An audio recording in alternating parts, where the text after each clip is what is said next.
este livro começou com uma curiosidade. Em dezembro de 1912, nas páginas do jornal O Africano, foi anunciada a ocorrência de grandiosos batuques que seriam realizados em um bairro dos subúrbios de Lourenço Marques, atual Maputo, capital de Moçambique.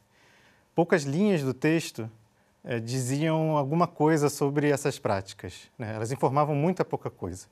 Nada dizia sobre o público esperado, quem havia organizado o evento, ou sobre os africanos e africanas que iriam se apresentar naqueles grandiosos batuques de 1912. Mas, afinal, o que eram esses batuques? E, principalmente, quem eram os africanos e africanas que participaram dessas performances ao longo do período colonial português na capital colonial? A curiosidade inicial de descobrir mais sobre esses batuques, somada ao desejo em responder estas perguntas, resultou no livro que eu trago aqui para apresentar para vocês, que se chama Grandiosos Batuques, Tensões, Arranjos e Experiências Coloniais em Moçambique, 1890 a 1940. Neste livro, eu insisto que, apesar da opressão e do racismo colonial, a alegria do cantar e dançar teimou em não deixar ser abatida. Como lembra o escritor nigeriano Chinua Achebe, o mais incrível é que os despossuídos muitas vezes transformam a sua impotência em algo útil e riem dela. Os leitores e leitoras vão encontrar no livro um trabalho historiográfico minucioso, em arquivos localizados no Brasil, em Portugal e em Moçambique, sobretudo em Moçambique. Os vestígios documentais do passado fizeram ecoar vozes, tambores e muitos outros instrumentos musicais, como as chamadas timbilas, levando-nos para um mundo colonial multifacetado, que insistentemente buscou silenciar e ordenar os batuques e as vidas dos sujeitos dominados.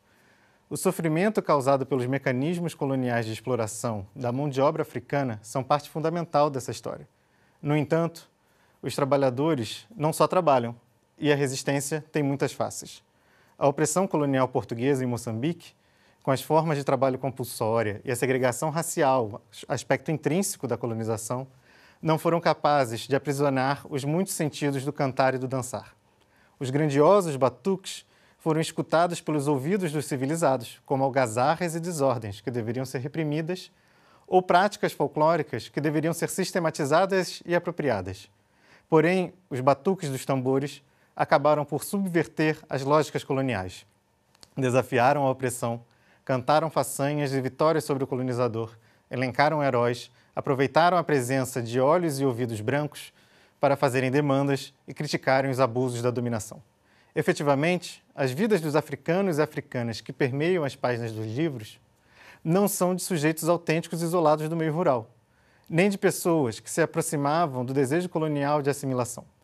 As rápidas transformações pelas quais passavam as sociedades africanas nesse final do século XIX e início do século XX, com a desestruturação de antigas formas de vida e a aproximação com novos aspectos socioculturais das periferias urbanas globais, são analisadas por meio de categorias, modelos e conceitos que fazem sentido a partir dos contextos e das experiências dos próprios africanos e africanas que vivenciaram essas transformações.